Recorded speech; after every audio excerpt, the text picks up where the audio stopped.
Today, we are diving deep into one of the most fascinating situations brewing for the 2026 NFL Draft, the Indianapolis Colts. Now, this is a team that's actually poised to make a massive splash, but they're going to do it all without the single most valuable piece of currency a team can possibly have. It sounds like a total contradiction, doesn't it? I mean, the first round is everything. It's where you find the franchise-altering talent. It's where the entire story of the draft is written on that first night. So how can the Colts, a team that's already starting from behind, somehow end up being one of the most aggressive and impactful teams of the entire draft? Well, that's the paradox we're going to unravel right now. Hey, welcome to NFL Nexus. If you love getting into the weeds on team strategy like this, do us a huge favor and hit that subscribe button, and of course, like this explainer. And we really want to hear from you, so let us know what you think about the Colts strategy down in the comments below. And just a quick note before we dive in, if you want to help support the channel, we've actually got some fun coloring books available. You know, they're perfect for unwinding during halftime. You can find the link for those right in the description or just scan the QR code on your screen right now. Your support really does mean the world to us. All right, here's our game plan. We're going to start with this Colts paradox, then we'll look at the deficit they're staring down. After that, we'll get into the fun stuff, how they're going to generate new capital, go shopping for a starter, and then find a late-round gem. And finally, we'll break down GM Chris Ballard's complete three-pronged master plan. So let's kick things off with this draft paradox, because on the surface, yeah, the Colts look handicapped. They're missing their best pick. But here's the thing. Being forced to think outside the box, being forced to be more creative and maybe even more aggressive than the teams picking at the very top, that might just be their biggest advantage. Okay, so let's get into the deficit the Colts are dealing with. And we have to be clear here. This is a self-imposed hurdle. This was the result of a very deliberate, calculated move. This isn't just bad luck. It's the consequence of a choice they made. So let's break down exactly what they're up against. It all starts and ends with this number, 0. The Colts have absolutely no first-round pick. So while 32 prospects get to put on their new jerseys on Thursday night, and 31 other teams are celebrating their new cornerstones, the Colts front office, they're going to be watching, waiting, and most importantly, working the phones. So why are they sitting on the sidelines on day one? Well, they packaged up that precious 2026 first-round pick to go out and get a proven, elite player in star cornerback Sauce Gardner. It was a classic win-now move, right? Trading a future lottery ticket for what you know is a guaranteed blue-chip asset. But that decision has major consequences for this draft. So the Colts won't even be on the clock until pick number 47. Just think about that for a second. 46 players will already be off the board. 46 names that were probably high up on their draft board will be wearing other teams' hats. That is a long, anxious time to wait, and it puts an immense amount of pressure on every single pick they have left. So let's lay out their starting hand here. Their first pick is at 47. They have 7 total selections, and only 2 of those are in the top 100. For a team that has a bunch of significant needs, that is not a lot of premium ammunition. But GM Chris Ballard has publicly said he expects to end the draft with more than 7 picks. And that, right there, is our first major clue that he is not just going to sit back and wait. He's planning to make some serious moves. Okay, so if the plan is to get more picks, how are they going to do it? Well, they have to become sellers. The Colts have put 2 very interesting assets on the market, essentially turning their current roster into a resource to fix that draft deficit. This is where the real chess match begins. The 2 players officially on the trading block are quarterback Anthony Richardson Sr. and cornerback Kenny Moore II. Now, both have been officially granted permission to seek a trade, so this isn't just speculation. The team is actively telling the rest of the league, hey, these guys are available for the right price. And you know the best time to get that value is when other teams are on the clock, they're feeling the pressure, and they just watch their favorite prospect get taken 1 pick right ahead of them. And look, this isn't just talk. When a guy like Adam Schefter says something like this on the Pat McAfee show, you really have to listen. He said, people know that he's available and it's only a matter of time before he's moved. Now that's not a guess, that is a signal. Schefter is just reflecting what he's hearing from front offices around the league. The market for a versatile, veteran slot corner like Kenny Moore is active, and a deal feels pretty much inevitable at this point. This is step 1 of the Colts' plan, turn current players into future picks.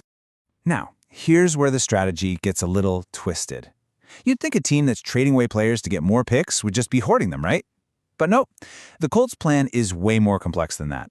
They're actually planning to immediately flip some of that newly acquired capital and become buyers in the market for veteran talent. So why on earth would they trade for a veteran? Well, Because they have a lot of needs. They need a premier edge rusher, a new defensive signal caller at linebacker, a starting safety, another weapon at wide receiver. The list goes on. And with only 2 picks in the top 100, they simply can't fill all these critical spots with rookies who can come in and start on day 1. A veteran, on the other hand, gives you an immediate, reliable solution. The sources out there are pointing to some specific targets, like edge rusher Jonathan Greenard from the Vikings or Josh Sweat from the Cardinals. I mean, these are established, productive players right in their prime. Acquiring one of them would instantly upgrade the Colts' pass rush in a way that a mid-round rookie probably just can't. This move is all about balancing the roster and solving a major problem right now. And this brings up a really fascinating strategic debate, right? Is it actually wise to trade away those precious draft picks for a veteran who's going to have a bigger contract? Is it better to have the potential and the cost control of a rookie, or is it better to have the proven production of a known commodity?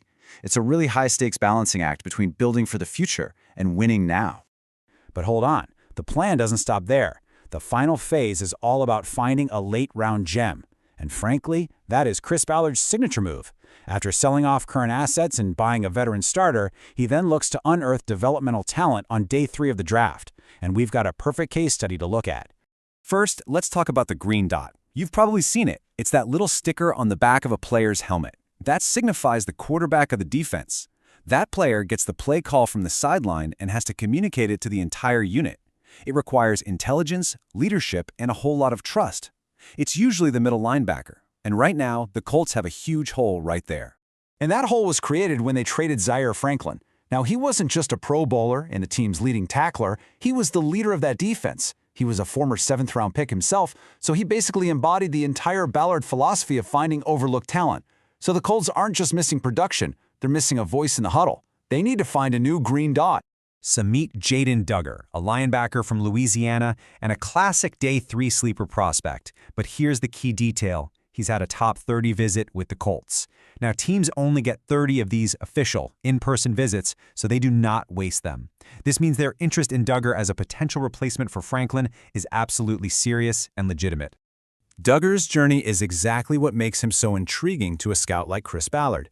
Get this, he was a 0-star recruit at wide receiver in high school. Then, he switched to safety in college. Then, he transferred to Louisiana and completely transformed himself into a full-time linebacker.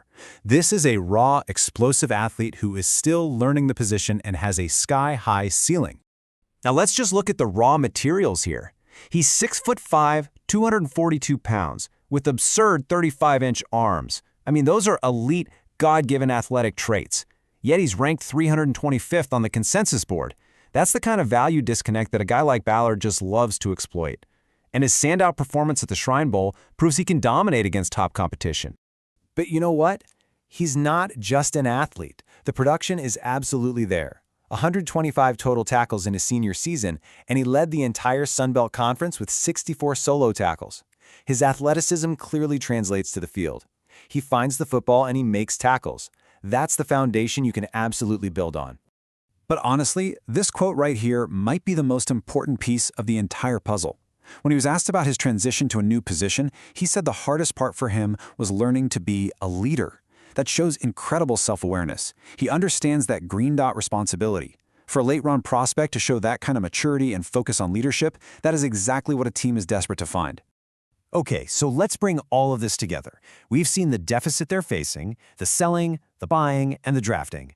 Now let's look at Chris Ballard's 3-pronged plan as one cohesive, aggressive strategy to attack the draft from a position of weakness.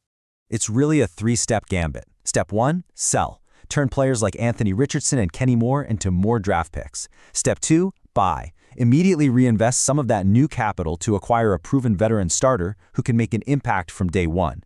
And then step 3, draft. Use your remaining picks to swing for the fences on these high-upside athletes with huge potential, like a Jaden Duggar. It's a dynamic plan that allows a team without a first-round pick to address both its immediate needs and its long-term potential. And that really leaves us with the ultimate question. This is a bold, complex, and, let's be honest, risky strategy. It requires shrewd negotiation and absolutely pinpoint scouting. So will Chris Ballard's gambit pay off and actually put the Colts in a position to win?